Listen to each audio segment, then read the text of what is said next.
Nous sommes aujourd'hui à Ziguinchor sous le nom du Conseil national des artisans du Sénégal, qui est le patronat de l'artisanat sénégalais, le premier de ce genre. Ceci pour mettre en évidence la cellule sud du Conseil national des artisans du Sénégal, pour aussi venir s'enquérir de l'état d'avancement des travaux de cette cellule régionale, mais aussi pour valider le bureau régional du Conseil national des artisans du Sénégal à Ziguinchor.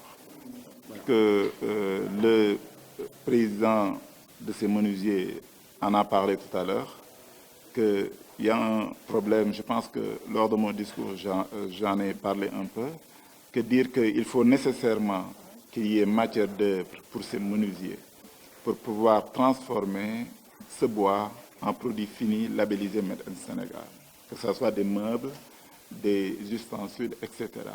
Mais il faut nécessairement en contrepartie sauvegarder notre environnement pour l'avenir de nos fils qui vient, le futur. Mais quand même, il faut aussi, l'alternative, il l'a bien dit, c'est de mettre en place un central d'achat, un central de matière d'œuvre régularisé. Donc un circuit professionnel sécurisé en matière d'œuvre bois pour pouvoir leur permettre d'avoir des métiers décents, d'avoir de quoi vivre. Donc il faut impérativement mettre en place un central d'achat et ce central jouera le rôle d'interface entre cette traçabilité. Parce que quand on parle de coupe de bois, c'est de coupe de bois à l'état irrégulier. Mais si on parle de coupe de bois de manière régulière, dédiée à un central d'achat, ils vont venir s'approvisionner au niveau du central d'achat, où il y aura la traçabilité. Donc il n'y aura pas de coupe de bois de manière sauvage. Je pense que c'est nécessaire.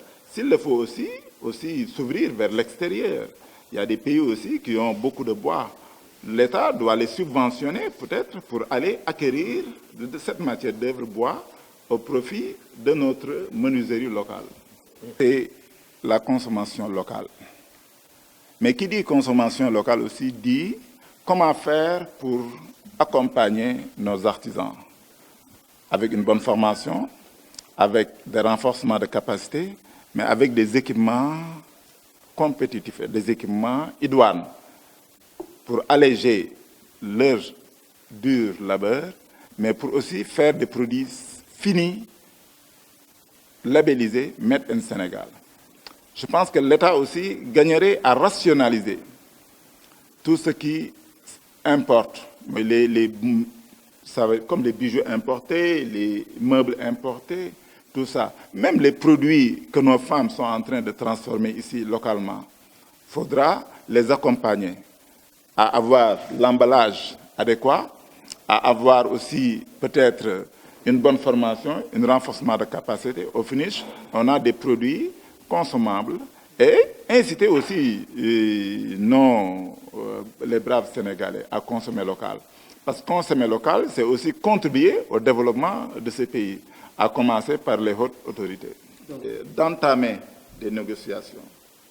Parce que arrêter, exemple, certaines importations, parce que l'État a un double rôle, c'est-à-dire faire de telle sorte que le consommateur puisse avoir ce dont il a besoin. Si on arrête, exemple, ce que nous importons, est-ce que nos artisans ont la possibilité de satisfaire les besoins de nos populations? Donc il faut entamer des négociations. Si on se trouve d'accord que nos artisans ont la possibilité de satisfaire cette commande nationale, pourquoi pas arrêter les importations? Mais il faut, nous avons un rôle à jouer, le Conseil national des artisans du Sénégal, je l'ai dit tantôt, ils sont appelés à être des entreprises. Qui dit entreprise dit modèle de management, modèle de gestion, mais aussi avoir des équipements performants.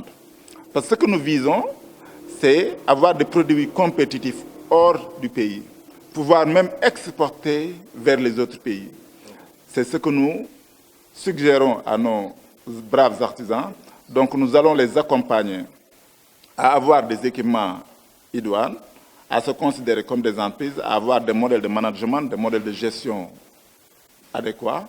Donc, ils vont pouvoir satisfaire le marché local et satisfaire aussi le marché extérieur. On nous parle de ZELEC, zone libre-échange, qui est pratiquement à 300 millions d'habitants. Je pense que le secteur privé artisanal doit en profiter, être le leader dans cette zone pour pouvoir exporter un peu partout dans la sous-région. Sud, le Sénat Ziguinchor aura comme rôle de massifier encore, mais de conscientiser.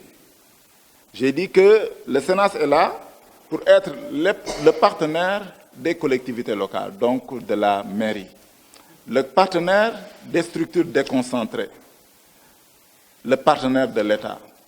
Il a pour rôle de proposer des réformes, d'apporter des solutions idoines pour développer ces entreprises. C'est un partenariat gagnant-gagnant.